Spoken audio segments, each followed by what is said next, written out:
Good morning, all of you. In today's lecture, we will discuss about the first step of the energy production, that is the glycolysis. बेटा कल हमने आपको ये बताया था कि जो रेस्पिरेशन प्रोसेस है ये कोई आपकी सिंपल प्रोसेस नहीं, ये एक कॉम्प्लेक्स प्रोसेस है जिसमें आपका जो फूड है, जो आपका सबस्ट्रेट है, जो रेस्पिरेटरी सबस्ट्रेट जिसे आप कहते हैं, जो आमतौर पे डिफरेंट हो सकते हैं, वो आपके कार्बोहाइड्रेट भी हो सकते हैं, वो आपके लिपिड्स भी हो सकते हैं, वो आपके प्रोटीन्स भी हो सकते हैं। लेकिन मैंने बताया था 1 मार्क्स के क्वेश्चन में आपसे पूछें कि which is the major respiratory substrate, तो आप आंसर लिखते हैं कार्बोहाइड्रेट्स। और कार्बोहाइड्रेट्स में भी मेन कौन होता है? वो था आपका ग्लूकोज। फिर आपके डिफरेंट स्टेप्स के बारे में बताया गया था कि जब फूड का ऑक्सीडेशन होगा तो उसके दौरान जो डिफरेंट स्टेप्स है वो क्या क्या होंगी। पहली स्टेप जैसे आपको बताया ग्लाइकोलाइसिस होगी, उसके बाद नेक्स्ट ऑक्सीडेटिव डी कार्बोक्सिलेशन होगा, उसके बाद क्रेब साइकिल होगा, फिर ऑक्सीडेटिव फास्फोराइलेशन जिसमें 2 सब स्टेप्स थी। कौन कौन सी? एक इलेक्ट्रॉन ट्रांसपोर्ट चेन और एक केमी ओस्मोसिस। तो इन सभी स्टेप्स को अब हम step by step read out करेंगे और आज हम फिलहाल डिस्कस करने जा रहे हैं अबाउट द ग्लाइकोलाइसिस। बेटा अब हम स्टार्ट करते हैं अपनी first step of the respiration, that is the glycolysis. तो हम ये हेडिंग लिखिए अपनी, ग्लाइकोलाइसिस। आप साथ के साथ नोट डाउन करते रहेंगे, ग्लाइकोलाइसिस। अब बेटा ये बताओ, जो ग्लाइकोलाइसिस जो ये वर्ड है इसमें आपको क्या क्या दिख रहा है? एक तो ग्लाइको, का मतलब बताओ शहबाज, ग्लाइको का मतलब glucose means sugar means carbohydrate. तो ग्लाइको का मतलब यहाँ पे शुगर हो गया, और जो शुगर हम लेंगे वो कोई और नहीं, वो आपकी जनरली ग्लूकोज होगी। लाइसिस, लाइसिस का मतलब जैसे आपने काफी बार पढ़ा है लाइसिस वर्ड को, तो इसका मतलब बोलो क्या होगा? That is break down, break down, टूट जाना। मीन्स ग्लाइकोलाइसिस जो प्रोसेस है इसके दौरान जो शुगर है उसका ब्रेक डाउन होगा। उसका क्या होगा? Break down. लेकिन कैसे होगा break down? In presence of the enzymes and the coenzymes, in the presence of the enzymes and the coenzymes. एक चीज और भी हमने कल बताई थी, आप हमें साथ के साथ बताएं कि जो ग्लाइकोलाइसिस है ये एरोबिक पाथवे में चलेगी या एन एरोबिक पाथवे में चलेगी? बताओ बेटा शाबाश, जल्दी से कौन बताएगा?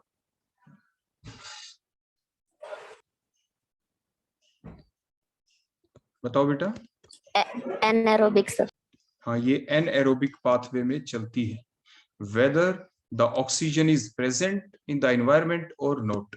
चाहे इन्वायरमेंट में ऑक्सीजन हो चाहे ना हो। तो व्हाट इट मीन्स, इसका मतलब क्या हो गया? आपसे मान लीजिए एग्जाम में क्वेश्चन पूछ लें कि वो कौन सी स्टेप है रेस्पिरेशन की जो कॉमन होती है एरोबिक रेस्पिरेशन में भी और एनाएरोबिक रेस्पिरेशन में भी। बताओ वो कौन सी स्टेप हो गई? बताओ शाबाश, क्या नाम है इस हेडिंग का, हमारी आज के टॉपिक का? ग्लाइकोलाइसिस। तो वो एक ऐसी स्टेप जो कॉमन होगी एरोबिक रेस्पिरेशन और एनाएरोबिक रेस्पिरेशन में, वो स्टेप कोई और नहीं, वो है ग्लाइकोलाइसिस। तो ऐसा क्वेश्चन भी आपसे पूछा जा सकता है। तो ये आपने देखा, glyco means sugar means glucose, lysis means breakdown. और जो ये ग्लाइकोलाइसिस जो ये स्टेप है, फर्स्ट जो स्टेप है रेस्पिरेशन की, इसको किसने डिस्कवर किया, किसने एक्सप्लेन किया था? जिसने भी एक्सप्लेन किया वो 3 साइंटिस्ट थे। First one is गुस्टाव एम्डन, EMBDEN, एम्डन। Second जो साइंटिस्ट था, जी एम्डन लिख देते हैं हम इसको, और आमतौर पे इसको एम्डन की फॉर्म में ही हम बोलते हैं। सेकंड वन इज ओटो मेयरहोफ, इसको मेयरहोफ ही बोलते हैं, ओ लिख के मेयरहोफ, मेयरहोफ, मेयरहोफ। और जो थर्ड साइंटिस्ट है that is the J Parnas, J Parnas. तो इनके हम कौन कौन से ले लेंगे लेटर? हम इसका लेंगे letter, that is the Embden का E, मेयरहोफ का M, पार्नस का P। So it is also called as the EMP pathway. इसे आप EMP पाथवे भी कहते हैं। एग्जाम में काफी बार क्वेश्चन ये आता है कि right A note on the EMP pathway, EMP pathway को एक्सप्लेन करें। EMP पाथवे को एक्सप्लेन करने का मतलब ग्लाइकोलाइसिस को ही एक्सप्लेन करें, because the term glycolysis is explained by these 3 scientists, that is the Emden, Meyerhof and the Parnas। और जैसे मैंने आपको पहले बता दिया कि ये एक एनारोबिक पाथवे है, whether the oxygen is present in the environment और not present in the environment. अगली चीज जो आपकी ग्लाइकोलाइसिस जो ये प्रोसेस होगी, इसके दौरान होगा क्या कि देखो ये हमने ग्लूकोज लिया, यहाँ पे ग्लूकोज का आप ये बताएं, अगला क्वेश्चन हम आपसे पूछ रहे हैं कि ग्लाइकोलाइसिस प्रोसेस में ग्लूकोज का कंप्लीट ऑक्सीडेशन होगा या पार्शियल ऑक्सीडेशन? बताओ बेटा, कौन बताएगा? कल हमने थोड़ा बताया था आपको कि ग्लूकोज ग्लाइकोलाइसिस प्रोसेस के दौरान पायरुविक एसिड में कन्वर्ट होगा, पायरुविक एसिड में। अब ये बताएं बेटा, ये आपको कंप्लीट ऑक्सीडेशन दिखता है या पार्शियल? वैसे बिल्कुल छोटी क्लासेस में भी आप ये पढ़ चुके हैं, आपको एकदम जवाब दे देना चाहिए। बताओ बेटा, ग्लूकोज का पायरुविक एसिड में कन्वर्ट होना एक कंप्लीट ऑक्सीडेशन है या पार्शियल ऑक्सीडेशन? बताओ बेटा, शाबाश, कौन बताएगा? जल्दी बताओ बेटा, बताओ कौन बताएगा? देखो मैंने आपको ये तो पहले बता ही दिया, अब बताना चाहता है बेटा कोई?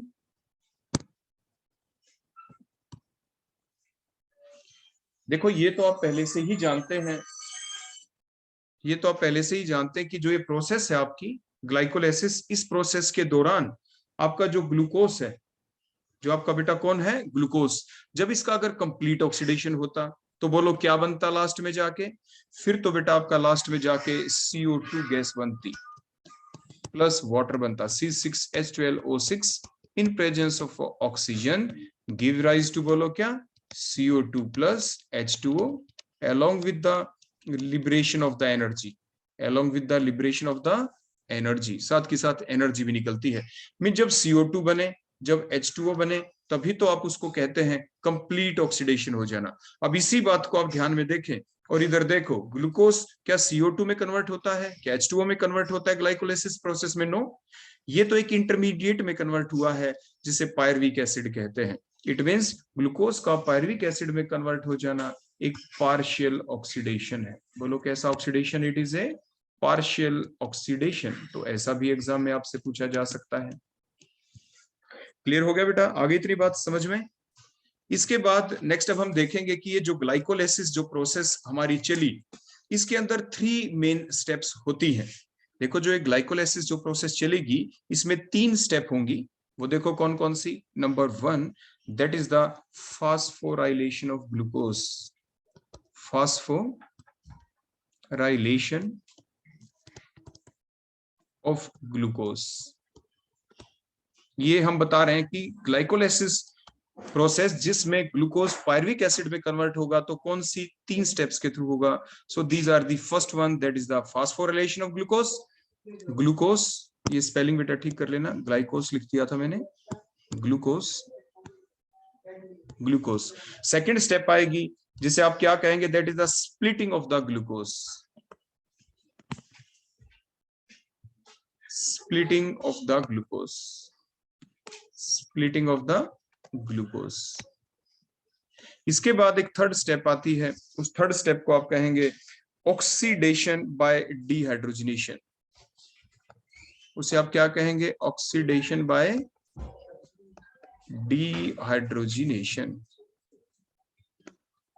Oxidation by dehydrogenation. तो ये जो आपकी 3 स्टेप बन गई, बोलो पहली स्टेप कौन सी बनी? Phosphorylation of the glucose. Second step क्या बनी? Splitting of the glucose. Third क्या बनी? Oxidation by dehydrogenation. लेकिन एक चीज और बता दें, ये तो है 3 ब्रॉड स्टेप, इनके अंदर भी फर्दर सब स्टेप होंगी। इन जो 3 आपकी मेजर स्टेप्स हैं, इनके अंदर भी और सब स्टेप्स होंगी, और टोटल जो स्टेप्स बनेंगी बेटा, दीज आर दी 10 स्टेप्स। अभी आप काउंट भी कर लेंगे कि देयर आर टोटल 10 स्टेप्स। ये 3 मेजर स्टेप्स हैं, हेडिंग है ये 3। फास्फोराइलेशन ऑफ ग्लूकोज, इस हेडिंग के नीचे कुछ स्टेप आएंगी, फिर स्प्लिटिंग ऑफ ग्लूकोज के नीचे कुछ स्टेप आएंगी, उसके बाद ऑक्सीडेशन बाय डिहाइड्रोजनेशन के नीचे कुछ स्टेप आएंगी, और वो टोटल स्टेप्स बन जाएंगी 10 स्टेप्स।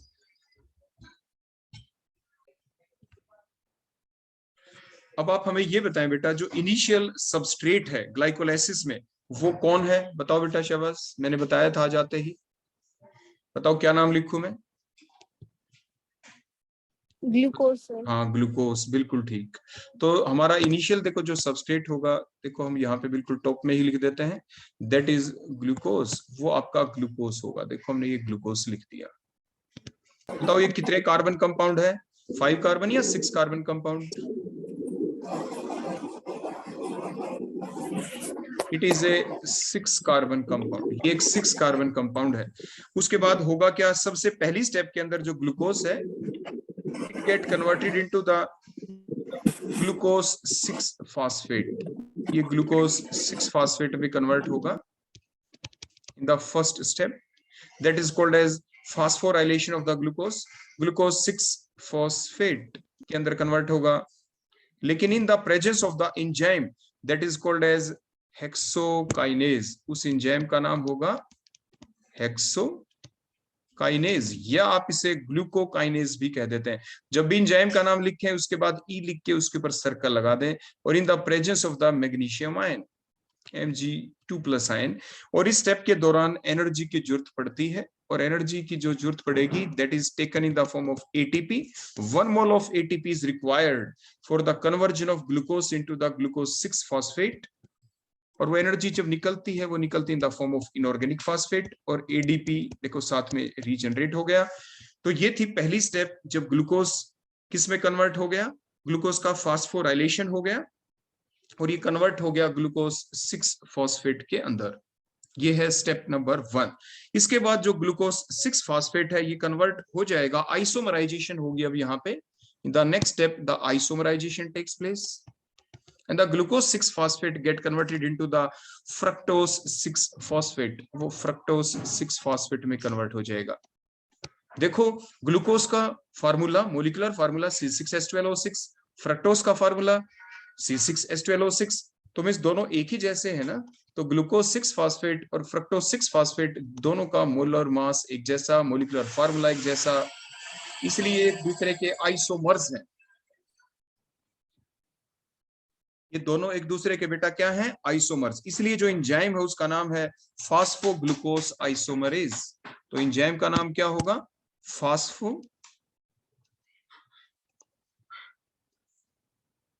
फास्फोग्लूकोज आइसोमरेज। और मैंने क्या बताया था एंजाइम के नाम के आखिर में? बोलो क्या जरूर लिखें? ई लिख देंगे आप, ई, और सर्कल लगा देंगे जिससे पता चले कि ये एक एंजाइम का नाम है। तो ये नेक्स्ट स्टेप हो गई, आइसोमराइजेशन हुआ, फ्रक्टोज 6 फॉस्फेट बन गया। इसके बाद जो फ्रक्टोज 6 फॉस्फेट है it get converted into the fructose 1,6 diphosphate. In the next step it get converted into the fructose 1,6 diphosphate, fructose 1,6 diphosphate in the presence of the enzyme that is called as the phosphofructokinase। Enzyme कौन सा होगा जो यहां पे आप use करेंगे? phosphofructokinase along with the presence of magnesium ions. साथ के साथ मैग्नीशियम आयन भी होंगे, और इस स्टेप के दौरान भी एनर्जी की रिक्वायरमेंट होती है। तो एटीपी की फॉर्म में एनर्जी की जरूरत होगी, इनऑर्गेनिक फॉस्फेट की फॉर्म में एनर्जी रिलीज होगी, प्लस क्या बन गया बोलो? एडीपी। तो एनर्जी की रिक्वायरमेंट हुई। बोलो वो कौन सी, एग्जाम में कई बार आपसे क्वेश्चन पूछा जाता है, वो कौन सी स्टेप थी जिसके दौरान एनर्जी की रिक्वायरमेंट हुई इन द ग्लाइकोलाइसिस? एक तो step number 1 when the glucose gate converted into glucose 6 phosphate. एक स्टेप नंबर 3 जब फ्रक्टोज 6 फॉस्फेट फ्रक्टोज 1,6 डाइफॉस्फेट में कन्वर्ट हो जाता है।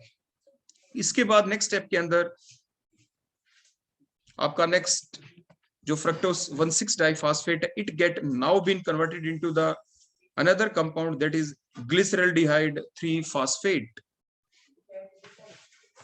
एक तो आपका बनेगा देखो यहाँ पे ग्लिसरल्डिहाइड 3 फॉस्फेट, और 1 मोल बनेगा यहाँ पे, 1 मोल और भी बनता है दूसरे कंपाउंड का, that is called as the dihydroxy acetone phosphate, die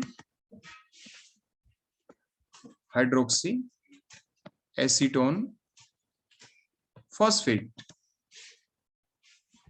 means यहाँ पे स्प्लिटिंग हुई, क्या हुई बेटा, यहाँ पे स्प्लिटिंग हुई है, here the splitting occurs, तो इसीलिए तो स्टेप नंबर 2 बन गई, that is called as the splitting of the glucose. वैसे स्प्लिटिंग यहाँ पे फ्रक्टोज 1,6 डाइफॉस्फेट की हुई है, लेकिन हेडिंग आमतौर पे यही नाम लिखा जाता है, splitting of the glucose. And that enzyme which is required here, that is the बोलो कौन सा, aldolase. Enzyme required here is aldolase, aldolase.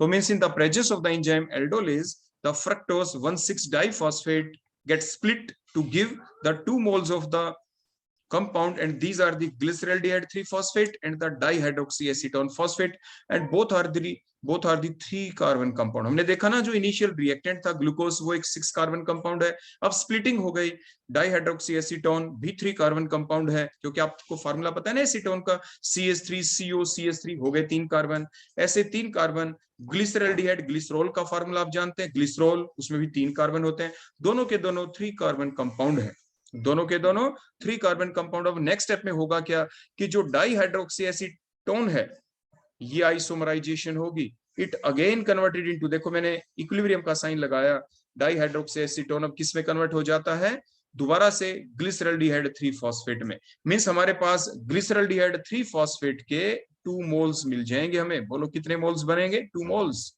1 मोल तो देखो डायरेक्ट हमें मिल गया था, बोलो कहां से मिला था, फ्रक्टोस 1,6 डाइफॉस्फेट से, और 1 मोल और कहां से बन गया ग्लिसरल्डिहाइड 3-फॉस्फेट का, जब ये डाइहाइड्रोक्सी एसीटोन भी आइसोमराइज होके ग्लिसरल्डिहाइड 3-फॉस्फेट में कन्वर्ट हो जाता है। आगे बेटा यहां तक समझ में,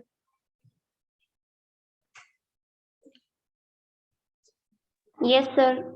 ठीक है बेटा। इसके बाद अब नेक्स्ट स्टेप हमारी शुरू होगी, step number 3, that is the oxidation by dehydrogenation. अभी तक की आप स्टेप काउंट कर लो कितनी होगी। स्टेप नंबर 1 जब ग्लूकोज 6-फॉस्फेट में बदला, एक स्टेप हो गई, काउंट करें आप फिंगर पे। नंबर 2 ग्लूकोज 6-फॉस्फेट फ्रक्टोज 6-फॉस्फेट में, स्टेप नंबर 2। स्टेप नंबर 3 जब ये फ्रक्टोज 1,6 डाइफॉस्फेट में कन्वर्ट हो गया। स्टेप नंबर 4 जब 2 मोल किसके बन गए, डाइहाइड्रोक्सीएसीटोन और ग्लिसरल्डिहाइड 3-फॉस्फेट के। और स्टेप नंबर 5 जब डाइहाइड्रोक्सीएसीटोन भी ग्लिसरल्डिहाइड 3-फॉस्फेट में कन्वर्ट हो गया। 5 स्टेप हो चुकी हैं, 5 स्टेप बाकी हैं। अब अगली स्टेप को अब हम देखते हैं।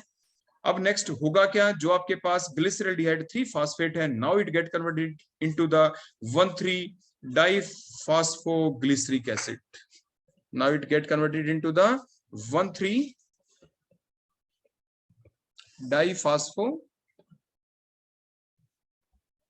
ग्लिसरिक एसिड कह दें या ग्लिसरेट कह दें, कई बार ग्लिसरिक एसिड लिखा मिलेगा और कई बार ग्लिसरेट लिखा मिलेगा, दोनों ही ठीक होंगे। और इनके भी 2 मोल्स बनेंगे बेटा, 2 मोल्स। देखो मैंने ब्रैकेट में 2 मल्टीप्लाई करके लिख दिया, 2 मोल्स बनेंगे। और इसके दौरान जो एंजाइम होगा, that enzyme is glyceraldehyde three phosphate dehydrogenase. बोलो एंजाइम का क्या नाम होगा यहाँ पे, that is glyceraldehyde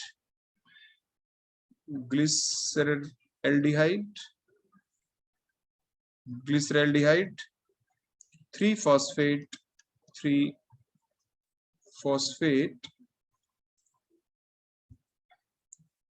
glyceraldehyde 3-phosphate। आगे बोलो मैंने क्या बोला था, डिहाइड्रोजिनेज। और लास्ट में बोलो क्या जरूर लिखे बेटा, बताओ मैंने क्या कहा था, ई लिख के और सर्कल, हाँ ई लिख के सर्कल जरूर लगा दें, तभी पता चलता है कोई एंजाइम का नाम है। दूसरी चीज इसके दौरान एक क्या होगा कि आपके एक NAD+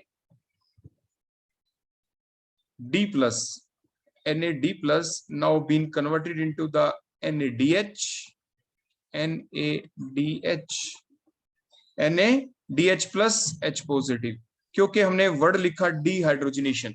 मींस H कहां से आए, जो NAD है NAD+ है, इसको H कहां से मिले, जो हमारे पास कंपाउंड है ग्लिसरल्डिहाइड 3 फॉस्फेट, इसके अंदर से H निकले और वो H किसने ले लिए, Na+D+ ने, और दो चीजें बन गई NaDH और H पॉजिटिव। जो यहाँ पे NaDH बना ये फर्दर एटीपी में कन्वर्ट होता है, लेकिन आखिरी स्टेप में जो मैंने आपको बताया था जिसे आप कहते थे ऑक्सीडेटिव फास्फोरिलेशन, जो हम बाद में जाके डिस्कस करेंगे। अब यहाँ पे हमारे पास बन चुका है 1,3-डाइफास्फोग्लिसरिक एसिड। अब जो 1,3-डाइफास्फोग्लिसरिक एसिड बना, अब ये कन्वर्ट होगा यहाँ पे 3-फास्फोग्लिसरिक एसिड के अंदर। इसमें कन्वर्ट होगा बेटा ये यहाँ पे 3-फास्फोग्लिसरिक एसिड के अंदर, 3-फास्फोग्लिसरिक एसिड, 3-फास्फोग्लिसरिक एसिड के अंदर ये कन्वर्ट हो जाएगा। और इसके दौरान जो एंजाइम की जरूरत होगी वो कौन सा होगा, that is called as the phosphoglycerate kinase. Phosphoglycerate kinase enzyme की रिक्वायरमेंट होगी, प्लस साथ के साथ मैग्नीशियम आयन की भी रिक्वायरमेंट होगी। और इस स्टेप के दौरान एटीपी आपके प्रोड्यूस हो जाएंगे। देखो ये वो स्टेप है जिसके दौरान एटीपी प्रोड्यूस होंगे, क्योंकि 2 मोल हैं इसलिए 2 moles of ATP will be produced. 2 mole of ATP will be produced कब, जब वहां पे बोलो क्या होगा, एडीपी से। 2 mole of ADP will take 2 mole of inorganic phosphate to give the 2 mole of ATP. तो ये वो स्टेप है जिसके दौरान एटीपी सिंथेसाइज हो गए।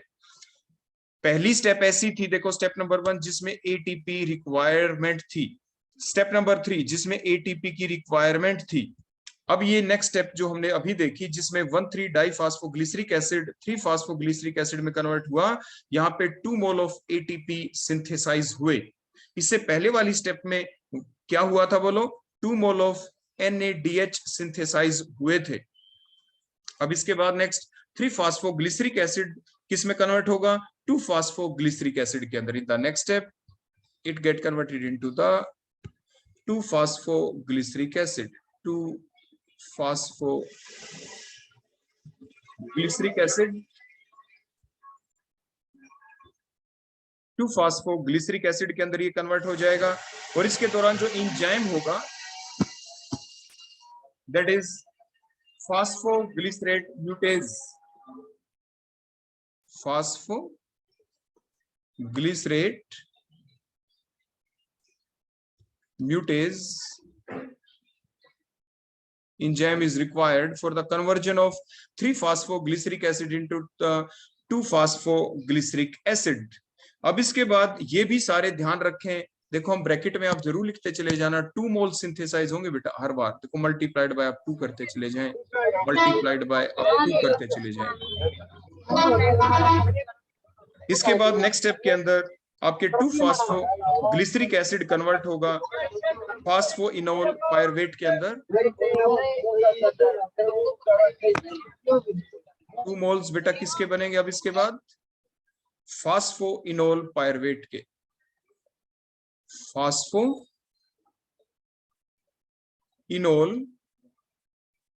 पायरुवेट, फास्फोइनोल पायरुवेट के 2 मोल्स बन जाएंगे। और इसके बनने के दौरान जिस एंजाइम की जरूरत होगी that is called as enolase, enolase enzyme is required. और इस प्रोसेस के दौरान 1 मोल वाटर का प्रोड्यूस होगा, 1 mole of water is produced during that step. अब लास्ट स्टेप आ गई जिसमें अब बोलो कौन बनेगा final product, that is pyruvic acid. 2 moles of pyruvic acid हमें लास्ट स्टेप के अंदर मिलेंगे, 2 mole of pyruvic acid.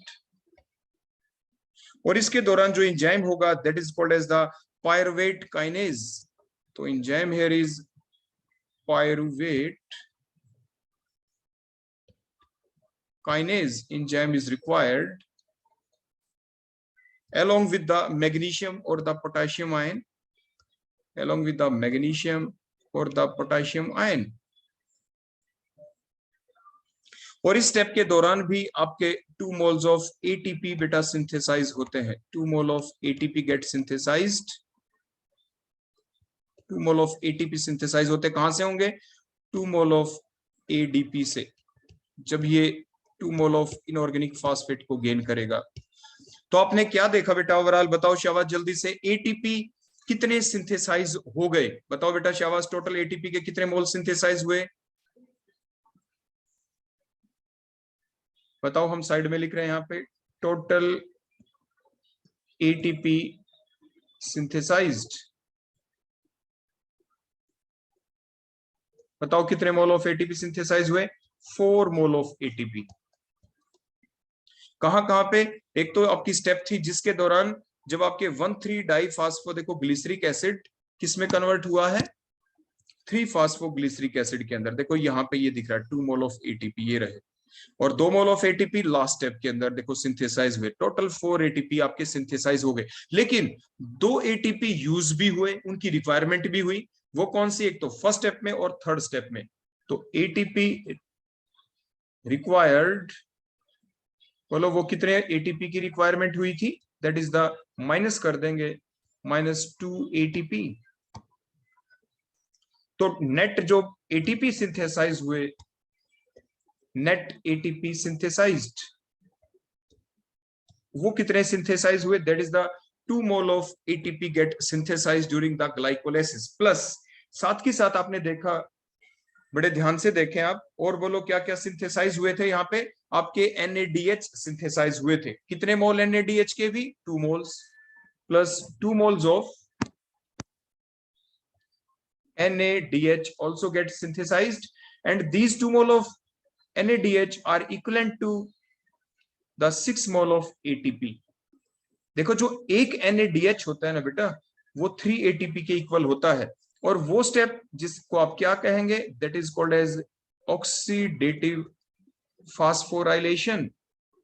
Oxidative phosphorylation जो बिल्कुल लास्ट स्टेप होगी रेस्पिरेशन की, उस ऑक्सीडेटिव फास्फोराइलेशन के दौरान ही ये जो NADH है, ये जो 2 मोल है NADH के, ये 6 मोल ऑफ एटीपी में कन्वर्ट होंगे। लेकिन कहां? फिर बताओ मैंने क्या कहा, कौन सी स्टेप में? That step is oxidative phosphorylation. इसके दौरान ही वो कन्वर्ट होते हैं, होंगे तो वहां पे। लेकिन ओवरऑल बताएं, टोटल जो एटीपी सिंथेसाइज हो जाएंगे, चाहे वो ऑक्सीडेटिव फास्फोराइलेशन में हो, यहाँ पे NADH तो हो गए सिंथेसाइज, जो कि 6 मोल ऑफ एटीपी के इक्वल हैं। तो टोटल एटीपी कितने बन जाएंगे? बताओ बेटा, टोटल एटीपी कितने बन जाएंगे? This total ATP are 2 ATP, तो ये सिंथेसाइज हो गए यहाँ पे 2 एटीपी तो सिंथेसाइज हो गए आपके ऊपर डायरेक्ट, और इनडायरेक्टली जो 6 एटीपी होंगे NADH से, टोटल आपके 8 एटीपी सिंथेसाइज होते हैं ड्यूरिंग द ग्लाइकोलाइसिस प्रोसेस। बताओ बेटा, टोटल एटीपी कितने सिंथेसाइज होते हैं ग्लाइकोलाइसिस प्रोसेस के दौरान? That is the 8 ATP.